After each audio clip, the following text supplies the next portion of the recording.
everybody. Hello.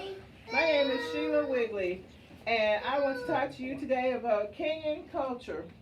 I decided to go with this because I have a friend at church named Amanda. We've been going to church together for about 5 years, and she lives in Nairobi, Kenya. So I thought that would be a good way to explore her culture and finish my project all at the same time. Um, I want to talk about some values, some achievements, some relationships, what relationship they have with the United States, some communication patterns, some do's and don'ts of Kenya, and most importantly, I want to tell you about what you need to know when you communicate with this group. First of all, let's look at where is Kenya. Kenya is located here in Eastern Africa. Kenya is a country that is made up of 42 tribes. Let's look at some values. Key values of the group. Education. Education is highly valued in Kenya, with many of the students pursuing strategies such as shadow education. That's when you stay after school and weekends for tutoring and remain a grade behind so that you can pass the certification of primary education exam. Because of the country's continual educational problems, however, many of the students have not been able to attend school beyond the primary level. Free secondary schooling was introduced in 2008, and it helps students with this issue. Kenya's literacy rate is at more than 4/5 of the population. Religion. Kenya Constitution guarantees freedom of religion. Around half of the population are Christian and 10% Muslim. There is still a small Hindu and Sikh minority. The balance of the population following traditional African, often animist beliefs. Christian tends to be concentrated in the western and central section of the country. Meanwhile, Muslim clusters in the east coastal region. Most Kenyans interweave native beliefs into traditional religion.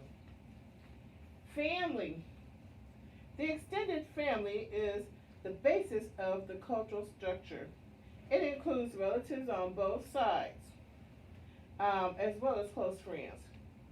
Quite often, a husband's parents will live with the nuclear family.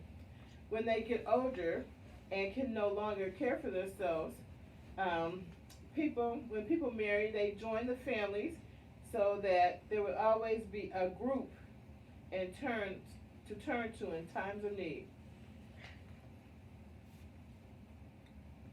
Language. The languages are English and Swahili. Kenya is a multilingual country. There are a total of 62 languages spoken in the country. They mainly consist of African languages.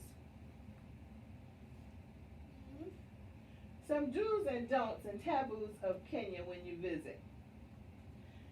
In general, they give gifts for events of significance in a person's life or religious significance. Gifts need not be expensive. Practical gifts are preferred. Kenya is a poor country, and a gift is something that a person cannot, you give them a gift that's something they normally cannot afford. That's always welcome. The custom is to give a gift to the servants, tradesmen, and service workers at Christmas.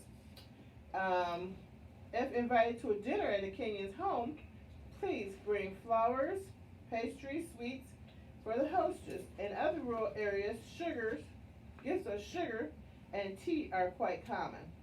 Gifts should be nicely wrapped. Do not bring alcohol unless you know that your host drinks. Gifts should be given. Use the right hand only, or both, but never use the left hand. Dining etiquette. Kenya's table manners are relatively formal. Dining patterns are tremendously according to ethnic, location, and social economic positions of the host. The best course of action is to behave as the family behaves. When in doubt, watch what others do and follow their lead. Except for formal functions, seating is not assigned. Guests are expected to wash their hands before and after the meal. The honored guest is served first, followed by the children, then the men, the children, and then the women. Servants often bring the course to individuals so that they can take what they want. Do not begin eating until the eldest male is served and has started eating. Kenyans, they think it's rude to eat and drink at the same time. So first the meal and then the beverage is served after. It is considered polite to finish everything on your plate, but it is not mandatory. Kenya experience with the United States. Diplomatic relations with Kenya in 1964, followed by its December 1963 independence from the United Kingdom. The United States and Kenya have enjoyed cordial relations.